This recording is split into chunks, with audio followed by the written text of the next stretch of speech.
ഈ ആന സ്കെച്ച് ചെയ്ത് കഴിഞ്ഞാൽ സ്കെച്ച് ചെയ്തതാണ് കേട്ടോ. അത് പിന്നെ പണി വന്നിട്ടേ പോവുള്ളൂ കേട്ടോ.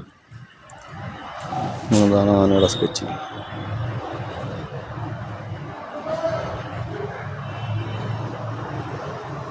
അയാള് ജീവൻ കയ്യിൽ പിടിച്ചിട്ടാണ് നിൽക്കണം. ഇത് വല്ലാത്ത അവസ്ഥ അല്ലേ. നമ്മൾ അവിടുന്ന് രക്ഷപ്പെടാൻ വലിയ പാടാണ്. ആന മണിക്കൂറുകളോളം അങ്ങനെ തന്നെ നിൽക്കും. അത് ആനയുടെ പ്രത്യേകത. ഇങ്ങനത്തെ ഒരു അവസ്ഥ ജീവിതത്തിൽ ഉണ്ടായിക്കഴിഞ്ഞാൽ ആ മനുഷ്യൻ്റെ കൈ ചിലപ്പോൾ തളർന്നു പോകുമായിരിക്കും കേട്ടോ.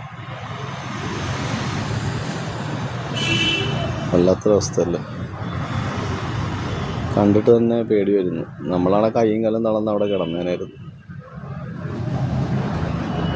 എൻ്റെ മോൻ്റെ ഇങ്ങനെയൊന്നും ഉണ്ടാകാതിരിക്കട്ടെ കേട്ടോ.